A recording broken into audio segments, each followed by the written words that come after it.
Hey, Rabbi.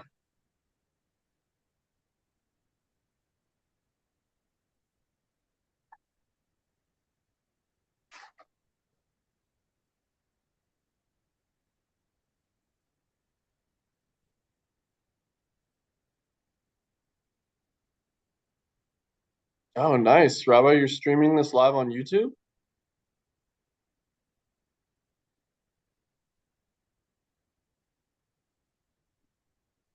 It's good.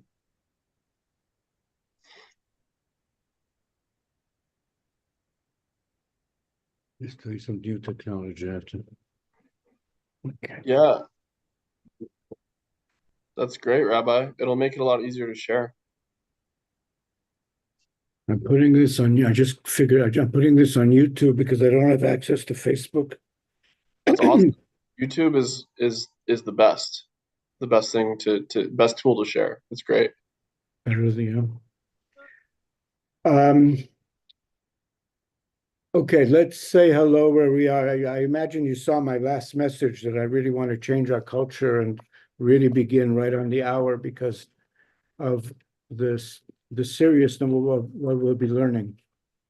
And I want to Hello explain that, from flesh it out. So please say hello from where you are, and I'll explain what I'm saying, why I'm feel the way I feel.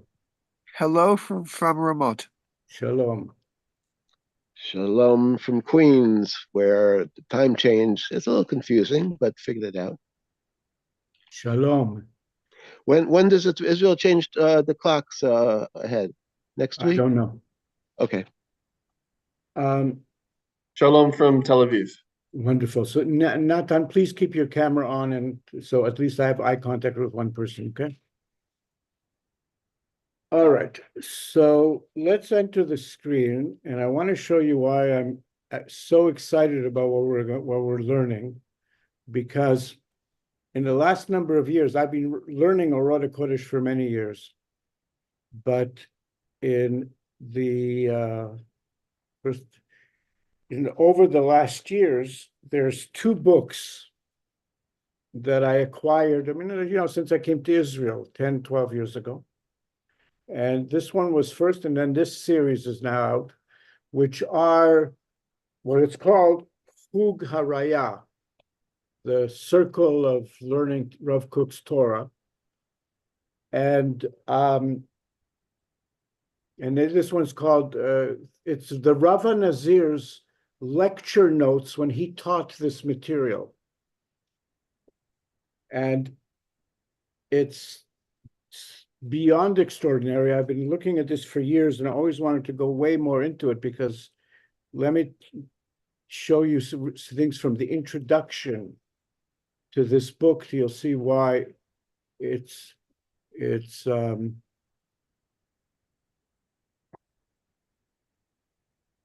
okay.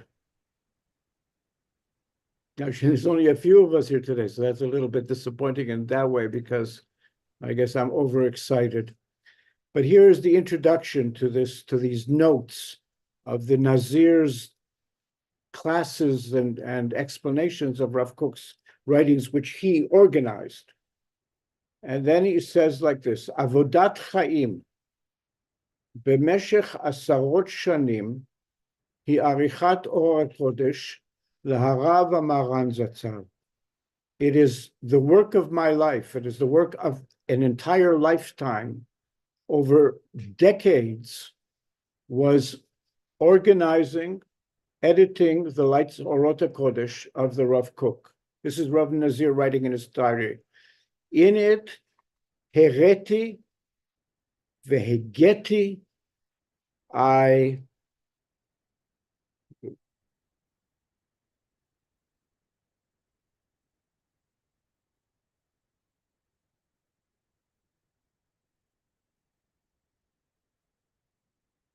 hereti vehegeti. I looked at I looked at it, I understood it, I copied it. He copied the entire thing in his own handwriting, and then from his handwritten ones, he organized them page by page, entry by entry. Sidarti, I organized them.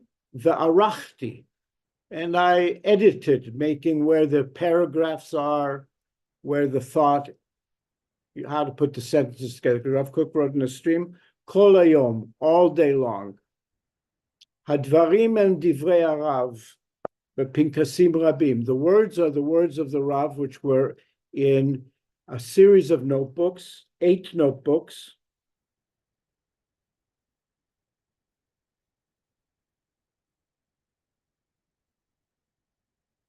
I just said, see if.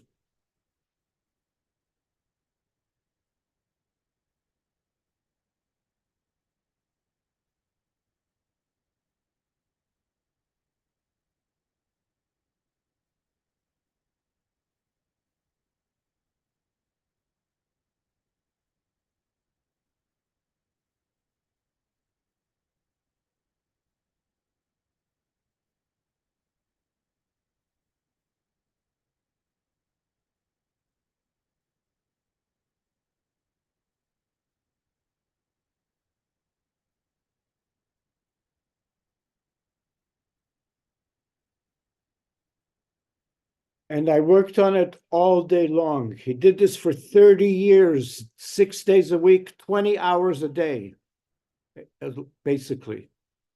Do you understand what the depth that he entered these writings? They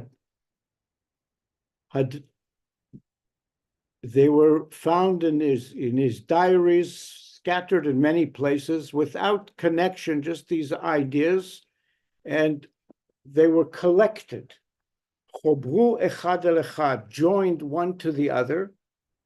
V'kerem aleim or v'basar, and I put upon it,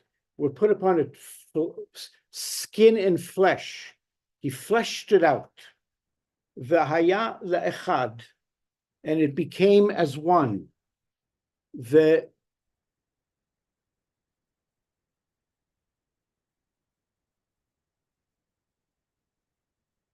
The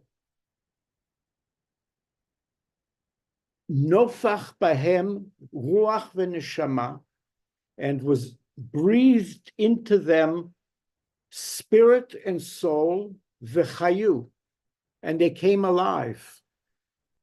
V'hayu lemeirei einayim, and they became eye-openers. You understand what he's saying? I mean, you do, Nathan. I can see that you do. So please stay with me, because Well, so was it? It was more than just the 8 notebooks then? Like there was that's also. all. It was from the 8 notebooks. He drew these pieces and put it together. He didn't have Rav. We have now more than the 8 notebooks, but these are the 8 notebooks that Rav Kook gave him. The first 4 were written in Yafo between 1910 and 1914. 5, 6, and 7 were written in Switzerland, and number 8 was written in London. And the end of then there's some entries, like 15, 20 entries when he came back to Jerusalem. And I think they're put at the end of notebook 7. Yeah, but So there was no. But there were no. It was all just like whatever flow came to Rav Kook's it head. was his notebooks of writing as he sat in there was no order illumination. to them. Yeah, I mean, some followed each other, sure. certain ones, but his mind went everywhere in multi directions. But a number of them follow, and that's why it's interesting to see the order. We've gone through. Yeah, all right. Okay, so he says here's a mashal pashut yoter, a simple way to explain this. Divrei harav, the words of Rav Kook, ha'imrot, the statements, or aprakim, or the paragraphs, hem avanim, they are like precious, like stones. Sha'acharei situt velitush, after being cleaned and polished, chalukatan lepiskaot, they were divided into pieces, pizur milot v'dvarim ikariim. He actually scatters, he puts certain words further from each other, so that in the way he edited the writing on the page, you can't see it on the screen, but in the printing of Orot Hakodesh, the pieces themselves have a certain words are emphasized, there's certain more space between other words and stuff. He tries to bring you into his thought flow by the way it was put together. Vesim koteret beroshan, and then they put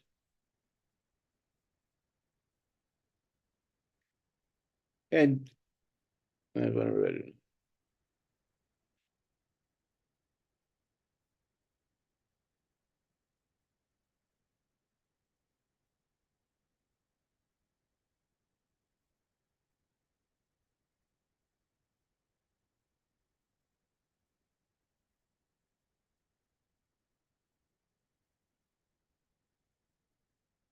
In a simple way, they are stones that have been polished and set with crowns at their head, and they were put together one layer on another layer and filling from wall to wall, becoming rooms, becoming elevations, openings, and introductions and openings, according to a artisan's art, an architectural structure that an artisan has. The Nazir is the artisan. He's putting this together. This is the piece of art made from Rav Kook's. Everything as a comprehensive piece of thing. Shel orech, of an editor, oman, an artist, shehagabo merucho v'nishmuto, that entered it completely in his intellect and his spirit and his soul. And the Rav Nazir was, next to Rav Kook, the main intellect of our time. In terms of what he knows and what he writes about, there's nothing comparable in the Jewish world. V'haya le'echal ne'edar, and it became a splendorous chamber, v'ne'edar b'kodesh, and splendified and holy. V'dodi, and my beloved, Rav Avraham HaKohen, the Rav Abraham HaKohen, Rav Kook, Amar leharav Maran al zeh. Oh no, so he's speaking literally, his uncle.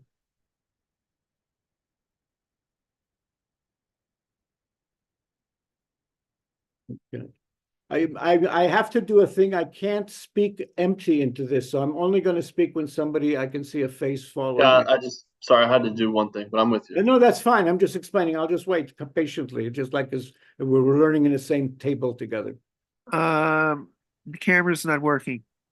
Well, you gotta feel free to figure it out. Vedodi, and my uncle, this is Nazir saying, my uncle, the Rav Dav Avram HaKohen, said to Rav Kook, Oman koneh b'shevach kli, a prophet, a artisan comes to praise the vessel, to make the vessel more glorious. Omnam shutaf hineni beyetzira zu. I am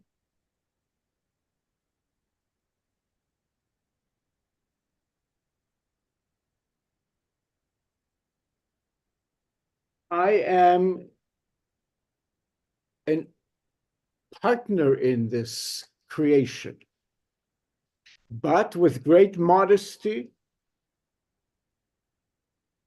that because of this tremendous effort, I disappear completely from the well of the reader, who sees before him a complete creation, the creation of the great creation of Rav Kook. He actually orders it all, but in a way that gives us a direct introduction to Rav Kook. So he's like not there in a way. This is a direct introduction. Omnam ayu chavalei tzehira. Sometimes there were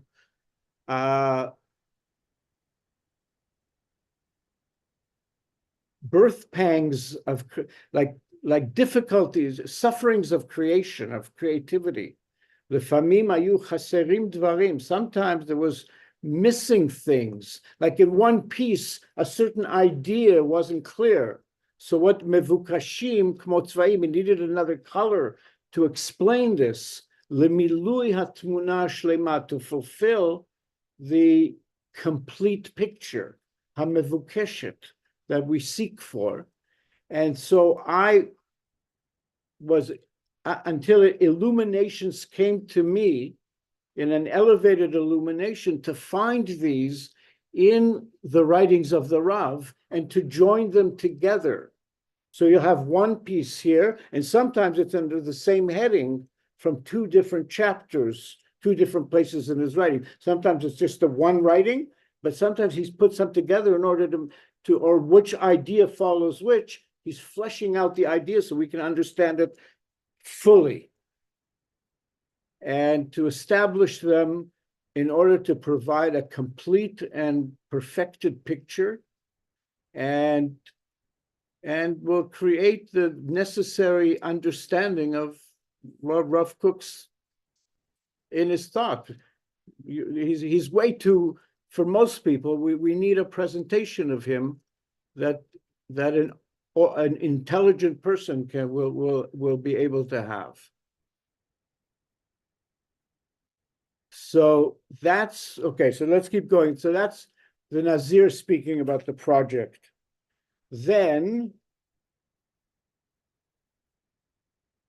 it came out, the book itself came out a year after Rav Kook passed away, the first two volumes. There's 4 volumes ultimately.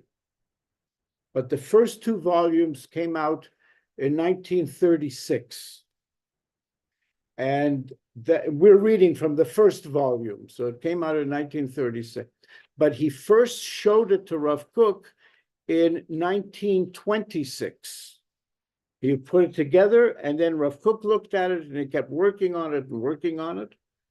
On Rav Kook's deathbed, he brought him the manuscript of the edited, like the printer's copies to be published, and Rav Kook cried deeply with great happiness that these writings would go out into the world. This was on Rav Kook's deathbed, 3 days before he died. The Rav Nazir came to him and showed him the printer's proofs. And it finally came out on the yahrzeit of when Rav Kook died in 1935. It came out in 36. And then that which we are now recreating started. Let me explain to you what happened. Here, Chug Haraya, the circle of Rav Kook, learning to Rav Kook. After the death of Rav Kook, his students decided to adopt the suggestion of Professor Chaim Lifshitz and Dr. Adam Noach. Chaim Lifshitz was a big scholar, philosopher, and he was a student of the Nazir. The Hadar Adam Noach Brown, the Dr. Adam Noach Brown, I don't know who he was, to establish a study circle of Rav Kook's Torah with the name Chug Haraya. Let us now start. His close student said, a circle to do this. In the group participated who were the very essence of Rav Kook's students, the circle of his essential students, and those who are most seeking his teachings. The study was conducted in partnership by the Rav Nazir and Rav Kook's son Tzvi Yehuda, and it took place in Rav Kook's Beit Rav Kook in Jerusalem. I think it was every Monday night. They would meet in Jerusalem and look at the text that we're looking at. Okay. So here is another description. Who was in this circle? They list. So Docent Lifshitz, I guess docent was some sort of university term, D-O-C-N-T, but Lifshitz, the president, Professor Chaim Lifshitz, was the was the one who drove this forward, organized it. And at his initiative was established the circle Chugaraya to learn and clarify the teachings of Rav Kook, and conducting it here that you mentioned Tzvi Yehuda in the room at Beit Harav where we were yesterday, Natan. When the book came out, Orot Hakodesh, they began to learn this book with Bechol HaMoed Sukkot. Here listed that we're learning it in 1943, but they started earlier. Who was in it? The members, Dr. Zaidel, don't know who he is, who was one of Rav Kook's first students. Rav Dr. David Karlebach, I don't know who he is either, but it'd be interesting to see if there's any Karlbach connection to Reb Shlomo's family, but probably not. Karlbach's a fairly common name, and it's sort of the whole circle of intellects, German Jewish intellects and all that. Our friend, Dr. Yehoshua Leibowitz. So I don't know if anybody here knows who Yehoshua Leibowitz is. The most controversial Jewish philosopher of the 20th century. Nobody reads him anymore, but in the 1950s, he was a professor, and in the 1950s, 60s, 70s, he was the main philosopher in Israel. You can look up his name, Yehoshua Leibowitz. Dr. Baruch Germansky, Rav David, let's see, which one is next? That we read. Can I just say, Rabbi, that I feel like this is the beginning of Dead Poets Society and you're Robin Williams? Okay. Beginning of which? I appreciated that joke. Never mind.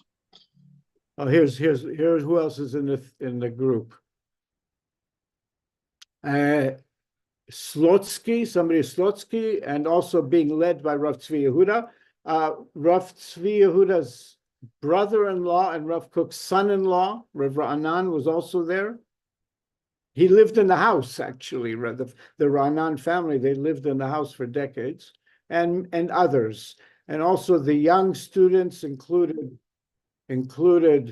Tzvi Kaplan, Shar Yashuv Cohen, the son of the Nazir, and the establisher, Hadocent, DOC, again, it's some professorial term, Rabbi Chaim Lifshitz. The way they structured the learning, it was they read the portions, they may even take turns who read it, and then they analyzed it and clarified it, most of them participating and making also lectures on the issues. For example, in certain ones, he's referring to something that Rambam wrote, or he's referring to something that Schopenhauer, that some non-Jewish philosopher developed. So somebody in the group would give a little presentation about that as part of the learning of it. They would really analyze it in huge detail. And the Rav Nazir, because he was the premier Kabbalist philosopher, knew the sources. And so they would review the sources that Rav Kook was building from. And and also in comparing the sources in the handwritten manuscripts, that we made certain, they compared the handwritten with the text, which had certain changes for clarification, but they also had the handwritten text before them. And all this took place for 3 years, every Monday night. Monday night. And what they studied was Mavola Orot HaKodesh. Well, no, the lectures that they gave was an introduction to Orot HaKodesh. These are different. Nazir gave these lectures, giving the whole thing. And so the sources for Orot HaKodesh are organized such that they can serve us as guideways and an opening to anyone who wants to enter into an organized learning of the inner wisdom, that it is the Yesod Chachmat Hakodesh shel Harav Maran, that the entire teachings of Rav Kook is based on the Chachma Apnimit, the inner Torah, the Kabbalah of the Ari, the inner understanding of the Torah, combined with the Chitzoni, but not only. And Moshe, if you're with us and you can put your camera on and stay with here the text, I because of this text is so intense, and I'm explaining why we are recreating a study circle that was probably the most amazing study circle of the 20th century. And they were studying this exact text, and it was the Rav Nazir and Rav Tzvi Yehuda who were the facilitators. But he says that this is a guideway and an opening to enter the study of the inner wisdom, which is the foundation of that is the foundation of Rav Kook's teaching. That without knowing the inner wisdom, the inner Torah, his teachings remain closed and can't understand them fully. Rav Slotsky was an expert in the Mishnah, and he brought all these books from Kabbalah according to the thing, and all the books were there in front of them. And you'd say no, David Slotsky, who was one of the people in the circle, and each of us can figure out who we want to be a reincarnation of once we understand who was in this circle. But David Slotsky was the expert, and he brought all the books and showed all the sources, and he did this all day long. Rav Tzvi Kaplan, in an interview, he was one of the people in it. He described the days of the learning. He says a few years after the death of Rav Kook in Elul 1940, there was organized Chugaraya, and then entered every week the main Talmidei Chachamim of Rav Kook's yeshiva, his students from before, and those who were close in spirit to Rav Kook and his Torah. And it lasted for a number of years, every week at Beit Rav, in order to desire to give the inheritance of Rav Kook's teachings to many, to give it forth. So let's see now. There's a few more things from the introduction.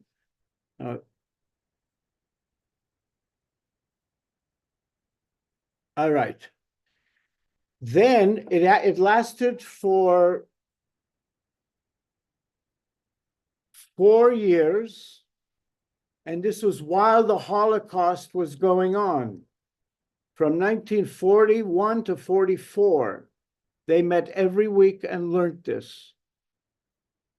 And they knew that the Holocaust was happening, and this was their shining light in Israel at Beit Rav, learning these teachings that we're going to be learning. But then he says in the introduction, a generation passed, and Rav Kook's yeshiva was renewed and broadened, and 12 years later, which might make it sometime in the 60s, began Rav Nazir a series of hundreds of classes as a continuation to this Chugaraya. And those are what his notes are, what's in these books. We have what the Rav Nazir, I have access to it, and I'd like to learn it and share it. But we really, we need vessels that are interested in receiving it, because it's the highest Torah in the history of Torah. When did the Rabbi Nazir pass away? 1982. No, Oh. 1972. Oh, And okay. Kook's son passed away in 1982. But then he says at a certain point, could have been in the 50s, could have been in the 60s, the Nazir, and we'll find out soon exactly when, began hundreds of lessons as a continuation, that the reason the Chugarea stopped was because they were starting the War of Independence in Israel and all that stuff was happening. That was no longer the focus. And it says, after we learned the essays in Musar Hakodesh, which is volume 3, for 4 years between Tafshin Chaf and Tafshin Chaf Gimel. Tafshin Chaf is 1960. The second circle started in 1960, and for 3 years they learned the 3rd volume of the 4 volumes, and we got as far as a certain point, and then we went, I guess, back to the beginning to what we're learning now. They started with the 3rd volume, and then they went back to Chachmat Kodesh and Egyon Kodesh, which is the 1st and 2nd volumes, and we're starting at the 1st volumes. The students in these classes were a new generations of young students that never met Rav Kook, and the Rav Nazir was their link to Rav Kook. These classes mostly didn't take place at Beit Rav. They were in the home of the Rav Nazir. Rav Nazir from 1948 till 1967 never left his house. Maybe 3 times. There was a bar mitzvah, a wedding. He spent all his time working on Rav Kook's writings and writing his own writings on a book called Kol HaNevuah, The Voice of Prophecy, which is the next most extraordinary book in modern times. And that book was published in 1970. He worked on it for 50 years. And then it came out in 1970 at the president's of Israel's house, who was one of the Nazir students. And he passed away 2 years later. But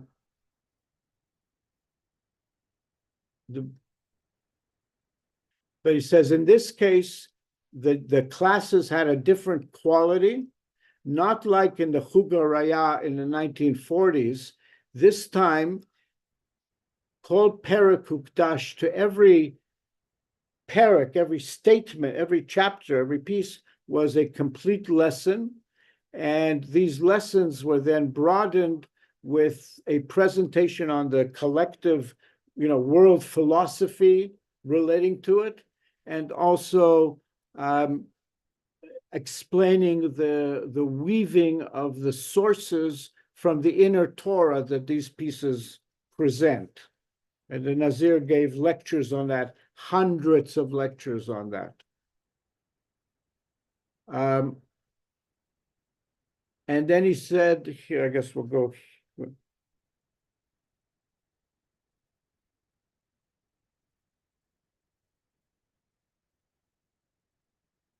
Yeah, here he just says that all they learned. This is back to the first circle. This is the page I missed, but we want to get the taste of the circle. For 3 years, from 1941 or on, they learned nothing but Orot Hakodesh, and these areas where it says, as it became clear, these took place in the 3 most difficult years that the Jewish people ever had. 1941 to 44, 1945. Anybody know more difficult years? These took place in the 3 most difficult years that the Jewish people ever had. At the time when the destructive machine of Germany was acting with full power, and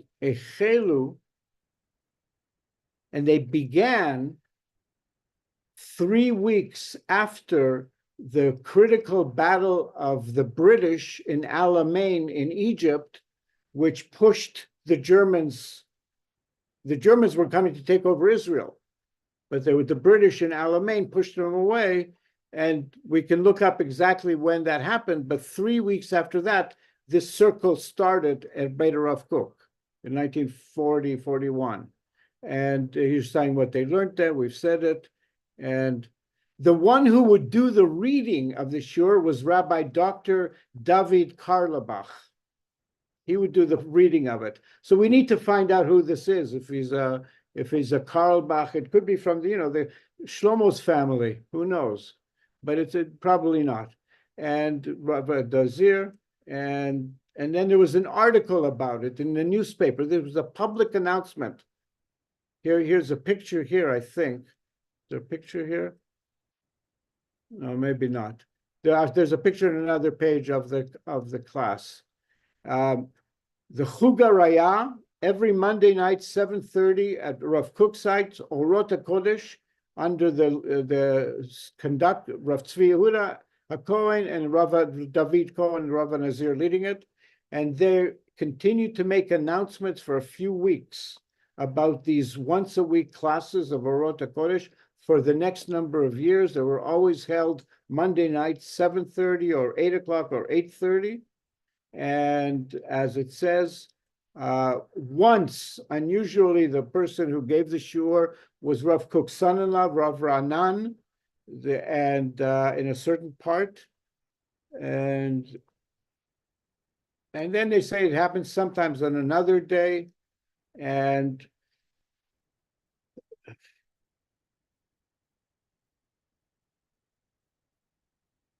this is the newspaper article that took place in 1945 in relation to the decade since Rav Kook passed away.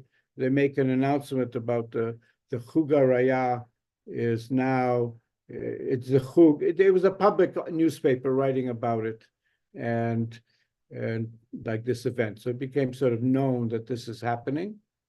And then let's just see a little more background, then we'll enter some of the text. And here it says that the second circle that began in the 60s was hundreds of classes in the Nazir's house. And we'll end with a description of that.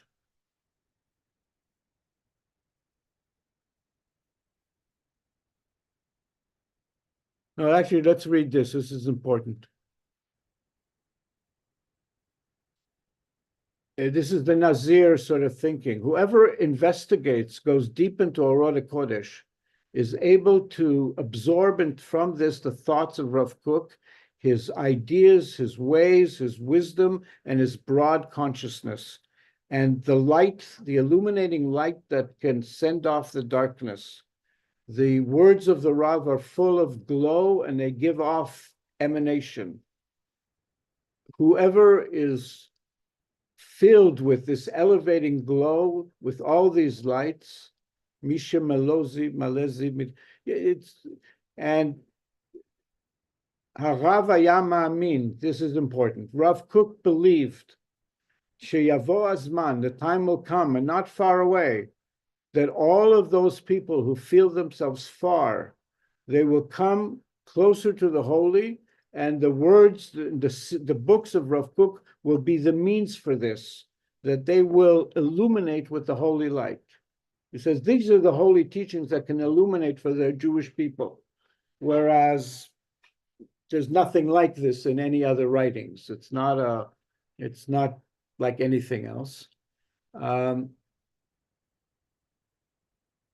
here, Rav Nazir would often mention that the unique style of writing of Rav Kook, and in comparison to other great Gedolim in Israel that wrote and brought new understandings in the inner Torah, that all of Rav Kook's writings seem as they're written poetically, with literary, with theory, but in actuality, they are the revelation of the secrets, but in a hidden way that doesn't reveal their sources. He's giving us the secrets of the Torah without any of the background. And as their source is all from the inner Torah. And you know, it's important, yeah.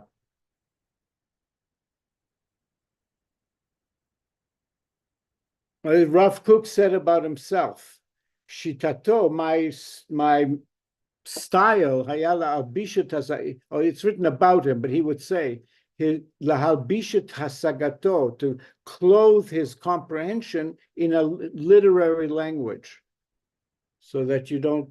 Anyways, that's we see that in so many ways, and there's more cool stuff there, and just one more page to show you, and then we'll actually and here's a picture of the Nazir teaching in his own house. Can you see that? There's the Nazir in his own house. And yeah, and here again, they go through who were the students of the second generation. You go the names here. The people, they're all the next generation of the Dati Leumi world.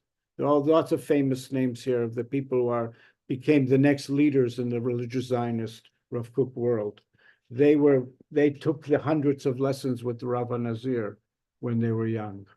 And their other names are described here, including like the current chief rabbi of Jerusalem, and Rav Tau, who's one of the main figures in religious Zionism, Rav Zuckerman. There's all these names here that people, certain people would recognize. And this is the Nazir's house over here in Geula. You'd go in there, go to sing, and that's where he would teach.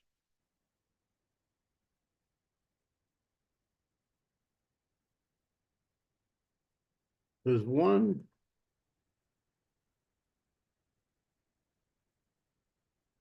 All right, so I guess there's one more which shows an article about it, but if I don't have it here, I'm not going to worry about it.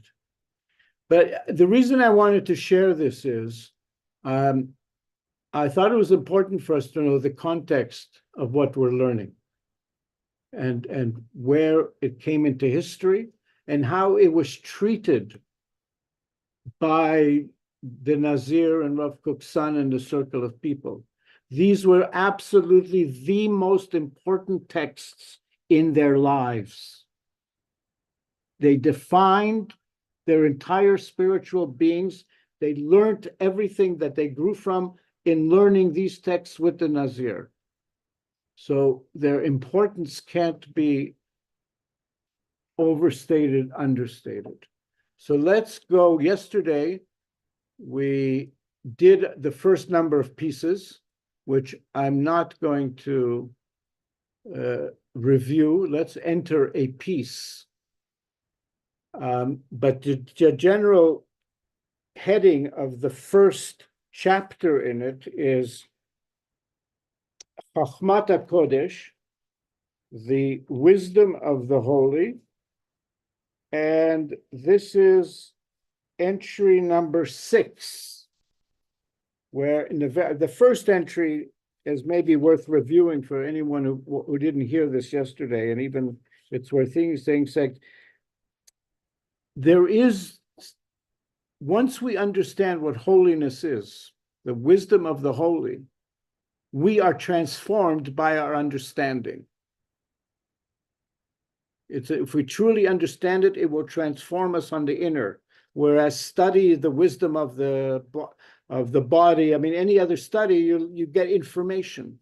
But this is the study that can transform our inner beings, and it's therefore of great importance, because, well, we'll be going into a whole analysis of what is holiness, what is holy, and what is holiness. Holy is beyond our reach. Holiness is where we can experience the holy. The source of holy, being the creator, is beyond our immediate reach.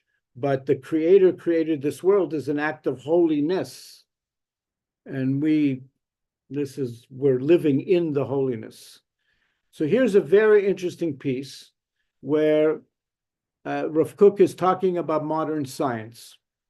The piece is entitled He'arat Ma'aseh Breshit Ve'Ma'aseh Merkava, the illumination of the act of creation and the act of the chariot.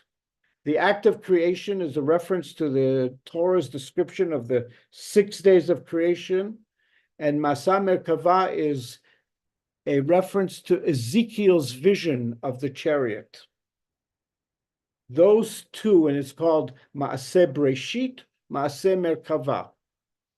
All right, so Rav, so this is, now that's the title. Here's Rav Kook's writings. Keshehachakira hamada'it, when scientific exploration, research, holechet, develops, v'motza'at diukim mekuvanim, and can find intended precisions, a precision that needed to be this precise precision, or else the creation couldn't exist. As science is starting to identify these diukim mekuvanim, betoch ha'alilut kulan shel hatohu v'havohu, that are, we can identify them from this, in all these movements of chaos, and because for us it seems like it's chaotic. We don't see the inner patterns that are putting everything together, and I mean,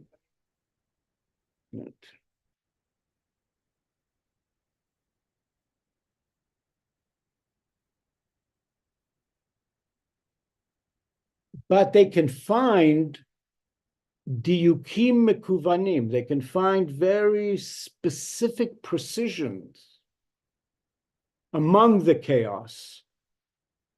Keshekol hatnuot, when all the movements, and life is movement, existence is movements, everything is moving.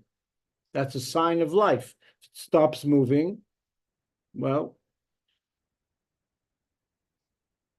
Keshekol tnuot shehavot, all the movements that ever were, v'shehit avu, and that are happening be'olamim, in all the worlds, lifnei yetziratam hagmura, before their complete creation. Something is part by part by part, and then it comes to its completion. But all the movements that lead to the creation, when we discover kokach mat'imoten, that all of these partial movements of life and matter, they are so appropriate, they fit in so much, lematarat habinyan hagamur b'shiklulo, to provide the final building in its perfection, in its completion. We see how every little part contributes to the whole to enable the whole to be. And if this little part didn't exist, the whole wouldn't be. Right? And how much stuff is like that in our creation? Right? If suddenly they took, I don't know what, asbestos out, if they took even something that seems innocuous, within a short amount of time, we might have no life. There's lots of examples of that. It's not just the big things. But when we discover that all the parts of the process enable the final building to come to its perfection, as science is starting to come to that understanding, holchot bazeh chachmat ma'aseh breshit, this will allow the wisdom, the secret teachings of the act of creation, which are in Sefer Yetzirah and the deep books of Kabbalah, the secrets of creation, liot yoter v'yoter chachma gluya. It'll become more and more a revealed science, a revealed knowledge. Shenidreshet berabim, that many people are seeking. V'shenotenet mechaya, and that will give michya, will give life energy leruchot rabim, to many spirits. End of the paragraph. Here, the Rav Nazir begins paragraph 2. I just want to say that's true too, because I mean that's the most cutting edge science right now is like string theory, you know, like that they're all, you know, all the single source theories, like that's what the cutting edge is today, you know. Yeah. So that's what they're called, single source theories? Yeah, I can't think of the other ones besides string theory right now, but there's a few others that are basically they all kind of go back to a single source. Yeah, that's what they're discovering, that there is a unified Yeah. field theory and all of those. Yeah, that's the most And cutting edge science today. all of that. So Yeah. it was just started. Einstein, for example, was in Rav Kook's time. And those times, whatever, and also, I mean, they were maybe figuring out the science of, I don't know if they didn't know what cells were made of yet. Cells came later, I think. I don't know if this early in 19. This is from Notebook 1, by the way. It means it was written in 1911. So he says, but as this becomes to understand that all the little parts enable the perfection of the whole, then the world will come more and more to come to know the secrets of the Torah secrets of creation. And this will provide a michya, a life source for many spirits that are looking for, what is this whole thing? And, you know, we're just stuck here. We have no idea where we are, why we are. But he says, once we come to this understanding, it'll provide sustenance to the soul. ולפי ערך ההכשר הזה, שהעולם מתקשר, and to the measure of this preparation in which the world is becoming prepared, לצפנותיה של חכמת היצירה המצית, to discover the hidden secrets of the wisdom of the actual creation. We figure out the physical secrets, הולכים לאומתו, הרעיונות של חכמת היצירה הרוחנית. Develop along with this will be opening the ideas of the wisdom of this, of the science, the wisdom of the spiritual creation. We'll also learn the spiritual secrets which Kabbalah describes. I've been studying lately with Rav Yochai, my Kabbalistic mentor, and I sometimes go to his class where he gives in the kollel, which is the physics of Kabbalah. And you know, and I can't sort of follow all the details, but I'm just getting the picture. I'm seeing, wow, they're really talking about the very details of how the spiritual world works and how that all connects, and it's all we've got it all, we know it all. Only, you know, and a few people know it well. But this is all waiting to come out. And Rav Kook said this is the world as it comes to grow its understanding of the physical reality will also learn the inner secrets, the mitgablim, and they will sort of come together. I think that's his word. They will bridge together imachaim v'metziut, with life and reality. Ve'ha'emetiyut ha'elohiyut, and the divine truth, the truth of godliness, meaning the truth that this is a creation of Elohim, a consciousness, it's a conscious creator of a conscious creator that we have a link to. שהאמיתות האלוהית שבחותם האמת העליונה, that is sealed in the highest truth, shehi tamid, that this is always me'uzam, this is the strength, the capacity, shel chachmei olam ha'amitiim, the true sages of the world, Isaac Luria, the Vilna Gaon, the ones who really knew Torah, and we have Baruch Hashem, we have many of them. On this level, fewer, but we still had. And he says this has always been what has been sustaining the wisdom, the sages of the world of truth, or the true sages of the world of who knows the inner Torah.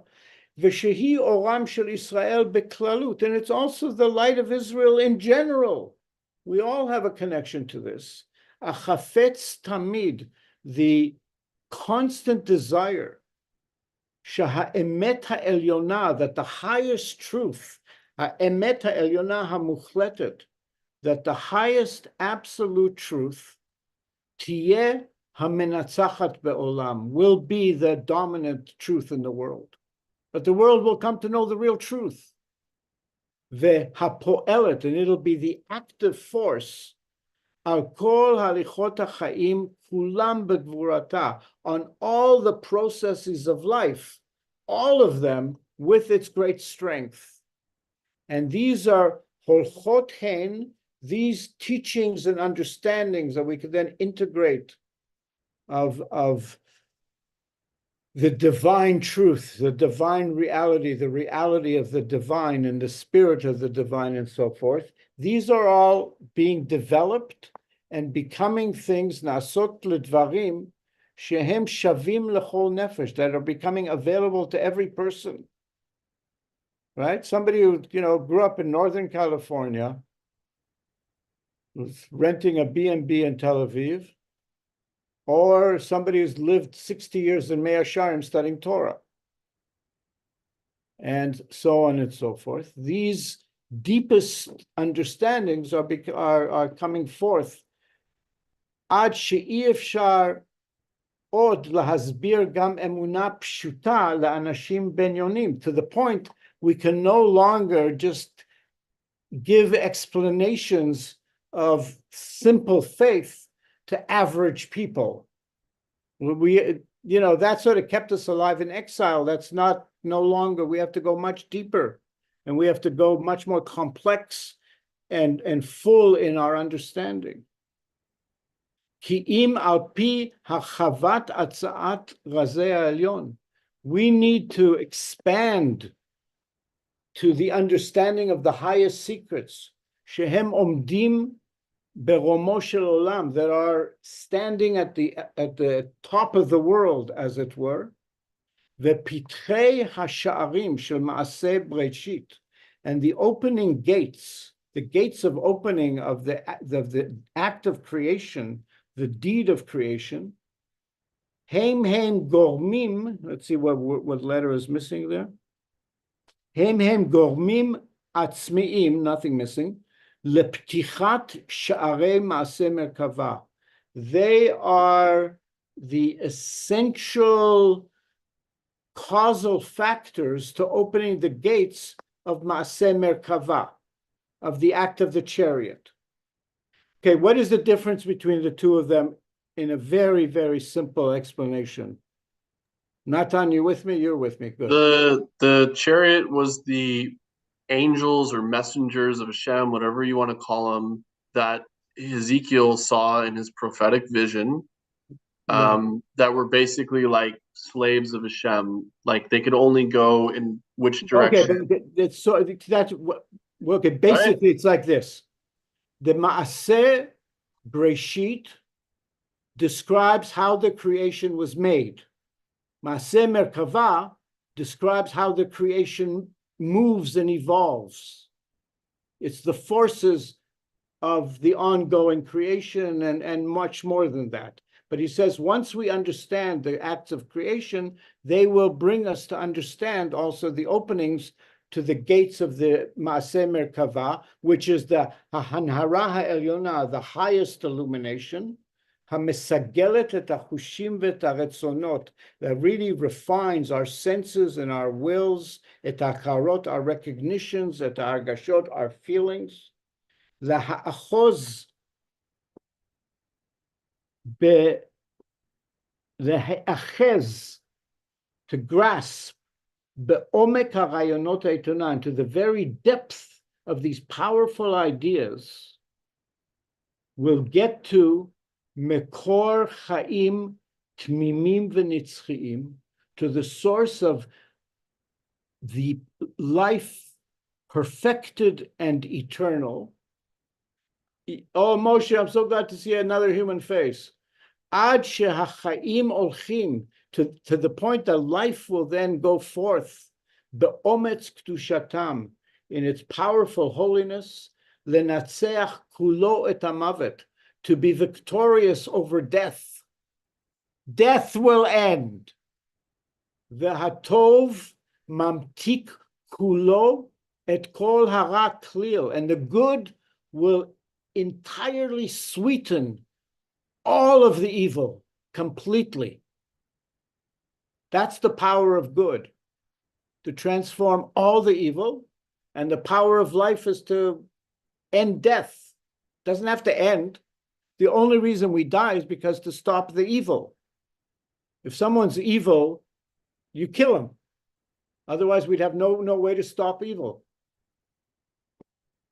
And so that's why evil, that once we ate the fruit of knowledge of good and evil, and people became capable of doing evil, then we needed to have death to stop that. V'hatfisa. Okay, you know what? We're going to end here. I don't want to rush this last part in this piece. It's already 8 o'clock. So in terms of that, but so thank you for whoever heard the introduction, and I want to explain why the learning of this text is. I mean, this is my favorite text in the world, and it's been a long time since I'm able to go back to it, especially with the Nazir's explanations, and it's just perfect. This is the most important Torah in the world, in Torah Shebaal Peh, let's say, for our times.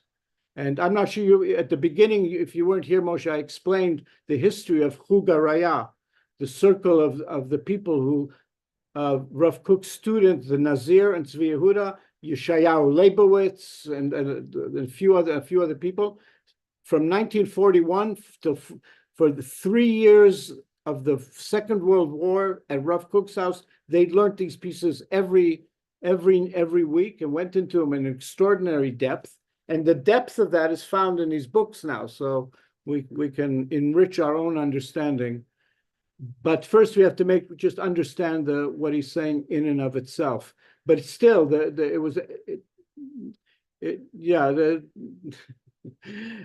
the Rav Nazir's classes on Rav Kook are known; they're legendary. They're the legend of Torah Zionism. That when the Rav Nazir taught hundreds of classes on these texts to the next generation of the religious Zionist leaders. That was the most significant shiur in the world. So I really feel lucky to be able to enter into these, especially now that we're going through very difficult months, and who knows how long this will continue. So in some way, I want to call on that energy. And so that our learning and yearning of this most significant text bring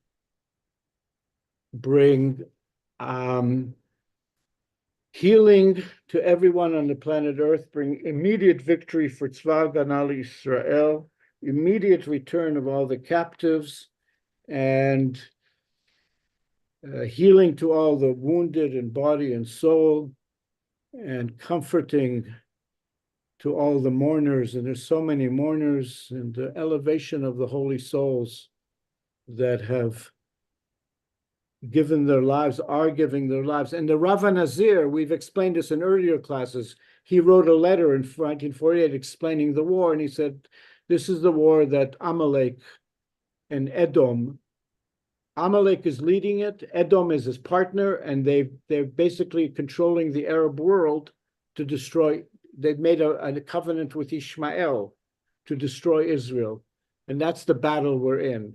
So it requires the deepest, highest Torah to bring light into the world, and there is no higher collection of Torah more brighter than the volumes of Orot Hakodesh. This is really holy. Again, you see it? Anyways, they're really extraordinary.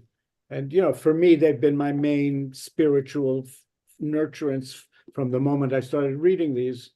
And I feel, I feel happy to share it with people interested. So thank you so much for your interest and attention. We'll continue tomorrow, and we will end on the hour, but I really want to take this learning seriously So I really need people to show up right on the hour so we can start right away, going right into it.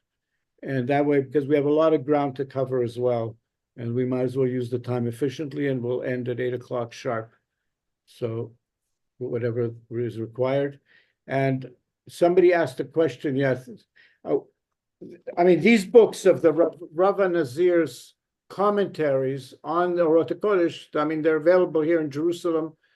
If you send me, I can send you, they're probably available online. I don't know where you live, but they're available here in Israel. They might be available by, online. But if you send, they come out from both, well, mostly, yeah, from the institute dedicated to the Rav Nazir's writings. They've been putting those out, and they're the most mind-blowing books in the world. So I'm really glad to, and please forgive my exaggerations or my enthusiasm. I'm not actually exaggerating. I think I'm objectively correct. And if somebody wants to, can you tell me anything? There's with all due respect to all the other great rebbes of our time and past time for sure, but certainly in the present and the future, this is a whole other level of illumination.